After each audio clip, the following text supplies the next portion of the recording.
పాల కాంపోజిషన్ ప్రాముఖ్యత.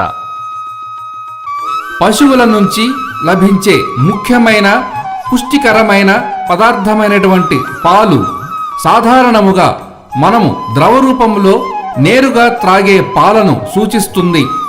మనిషి యొక్క ఆరోగ్యానికి తోడ్పడే పాల స్థానాన్ని మరేదీ భర్తీ చేయలేదు కనుక పాల నాణ్యత, పాల కాంపోజిషన్ పడిపోకుండా చూడటానికి అనేకులు శ్రద్ధ చూపిస్తున్నారు.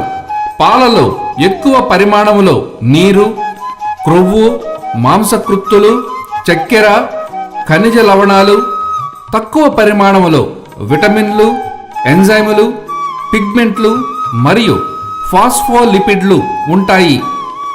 పాలలోని నిజమైన పదార్థములు క్రొవ్వు, కెసిన్ రూపంలోని మాంసకృత్తులు మరియు లాక్టోస్ చక్కెర.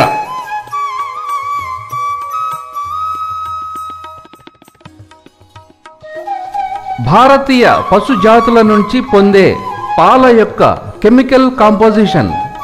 ముర్రా జాతి పశువులలో నీరు 83.63, క్రొవ్వు 6.56, మాంసకృత్తులు 3.88, లాక్టోస్ 5.23, యాష్ 0.70.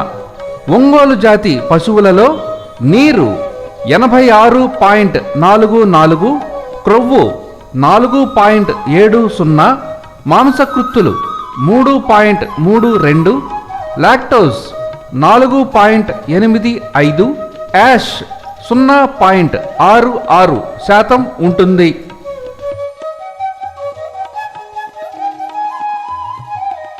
పాల కాంపోజిషన్ను ప్రభావితం చేసే అంశాలు. పాల కాంపోజిషన్లో చాలా వ్యత్యాసం ఉంటుంది. అన్ని పశువుల పాలలో ఉండే పదార్థాలు ఒకటే కానీ వాటి పరిమాణంలో వ్యత్యాసం ఉంటుంది. ఈ పరిమాణ వ్యత్యాసము ఒక్కొక్క ఆవులోను, ఒక్కొక్క ఆవుల గుంపులోను ఒక్కో విధముగా ఉంటుంది. పాల కాంపోజిషన్ను ప్రభావితం చేసే అంశాలు. జాతి పరంగా తీసుకుంటే ప్రతి జాతిలో కాంపోజిషన్ వేరుగా ఉంటుంది. బ్రీడ్ పరంగా పాల దిగుబడి ఎక్కువగా ఉండే జాతులలో వెన్న శాతం తక్కువగా ఉంటుంది. ఒక్కొక్క పశువులో కాంపోజిషన్ వేరుగా ఉంటుంది. దాణా, ఋతువు, ఉష్ణోగ్రత, ప్రదేశము, పాడికాలము ఈ అంశములన్నీ పాలలోని వెన్న శాతాన్ని ముఖ్యంగా ప్రభావితం చేస్తాయి. వయస్సు, ఆరోగ్యము, పొదుగు వ్యాధి ఈ శరీర ధర్మపరమైన అంశములన్నీ పాల కాంపోజిషన్ను అత్యధికంగా ప్రభావితం చేస్తాయి. పాలు పితుకుట మధ్య విరామాలు. ఈ పాలు పితుకుట మధ్య అంతరం సరి సమానంగా ఉంటే ప్రభావం తక్కువగా ఉంటుంది. పూర్తిగా పాలు పితుకుట. పాలు పూర్తిగా పితకకపోయినట్లయితే దిగుబడి తక్కువగా ఉంటుంది. క్రమముగా పితకకపోవుట. నిర్ణీత సమయంలో పాలు పితకకపోతే దిగుబడి తక్కువగా ఉంటుంది.